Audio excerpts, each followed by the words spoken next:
Well, what did I just witness at St James's Park? Newcastle United 2, Liverpool 3. And I mean, wow. We came back from being 10 men down against Liverpool to fight back to 2-2 in the game at 2-0 down. And then, unfortunately, losing out in the death to the paper champions. And yes, I will say paper champions Liverpool, because they were absolutely dreadful as they were in the game against Bournemouth. But let's get into the match reaction. So, looking at the way we played in the game, brilliant play by our lads tonight at St James's Park. Eddie set the lads up brilliantly. Liverpool were exactly the way I thought they would line up into this game, and they played exactly as I predicted. They were absolutely disgusting. They were terrible in defence, so susceptible. We were all over them. We had so many chances, right, left and centre, and all we were missing was that clinical finisher in attack. And if it wasn't for this dirty lot of Scousers that tapped our striker up, Alexander Isak, we would have had that man there tonight to play in this game. We would have had that man there at Villa Park at the start of the season as well. And looking at the way we played, we were absolutely all over Liverpool, and you can see why these teams are getting so worried at what Newcastle are doing and what we are doing right now and what we're building here in the North East. You can see why these teams are starting to really shake in their boots and really get scared at it. Some brilliant play by Joe Linton, some brilliant play by Anthony Gordon, both closing in on the attack, doing well in the attack for tonight. And then, of course, against the run of play, 35th minute of the game, Gravenberch fires in from distance, and of course, it's off the boot of Fabian Shaw. What more can you do? You know, at the end of the day, Shaw puts his boot out, just hits off the bottom of his boot, redirects the ball into the bottom left-hand corner, of course, and Nicky can't get across there in time, and it's just unfortunate, but that wasn't it, you know, that wasn't us down in tools at that point and getting our heads turned like some strikers that we are meant to have playing for us. And then only 10 minutes after that, we see Simon Hooper, Manchester referee, doing the stupidest thing possible in the game by adding even more fuel to an already fueled up bonfire in this match. The atmosphere was absolutely electric, as was expected for this game and was expected anyway, because St James's Park would never do anything quiet. We are Newcastle United at the end of the day. And, you know, we're seeing Anthony Gordon being sent off after a review from VAR. Maybe looking at it, you know, it should have been a red card, obviously. Looking at the way, you know, on the replays, it does show Gordon's boot go down the leg. But was it, you know, enough to say a red card? Probably. But what you do have to ask is, before Gravenberch scored his goal in the game, there was an incident where Gravenberch did a two-legged scissor tackle on Bruno from behind, didn't get the ball. All he seen was a yellow card for that, Gravenberch. And in my eyes, that should have been a red card. We all know what scissor tackles do.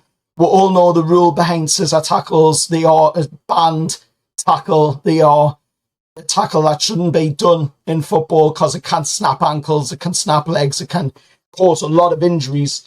And we're seeing Gravenberch go in with that, you know, before he even scored the goal in the game on Bruno, and he only gets a yellow card. And then we're seeing on the 45th minute, Anthony Gordon being sent off for, you know, a foot down the back of Van Dijk's ankle. Now, I'm not condoning in saying that that wasn't a red for Gordon.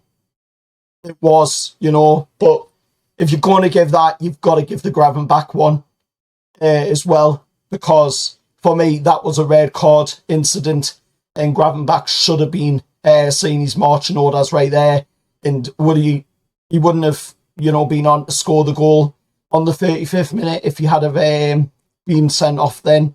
And then, of course, straight after half-time, we'll see Hugo Ekitike, somebody that's been linked with Newcastle a lot over the years. And, of course, he makes it 2-0 in the game with another finish off the post. It was all very fluky goals for Liverpool. There wasn't nothing, clean about it, the way the goals went in. It was all very fluke goals. Even, the last one, fair enough, was a decent goal.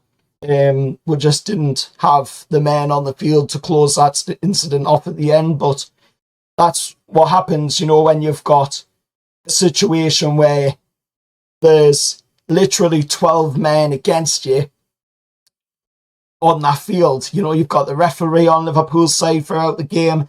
You've got Liverpool's players screaming at the referee to send a man off, only a matter of 3 to 4 minutes into the game in Van Dijk's where, he was shouting already for a player being sent off and we're only 3 to 4 minutes into the game.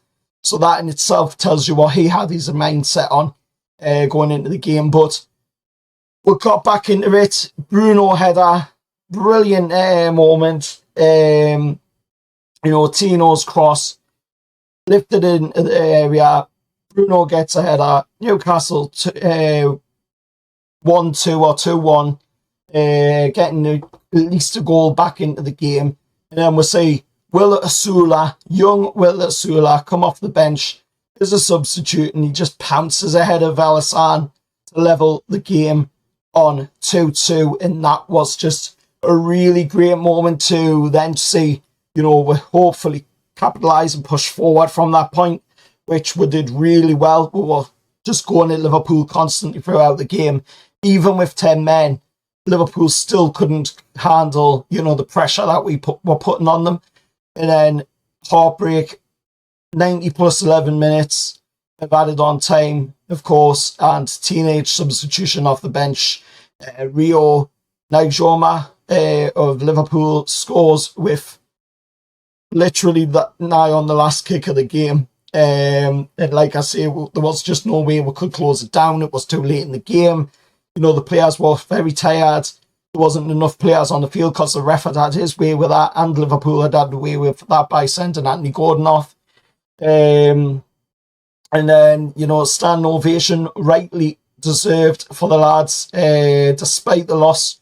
The lads put in a valiant effort tonight at St James's Park, and more of the same, barring the result, obviously, but more of the same on that performance, because that is the Newcastle United, that I grew up seeing. That is the Newcastle United that we have become accustomed to seeing under these owners as well. It's the entertaining football, just going at it, back against the wall, and we always play our best when we're backs against the wall. Everybody's against us, and that was the same again tonight. Everybody wanted Liverpool to win that game, and we were right there against them.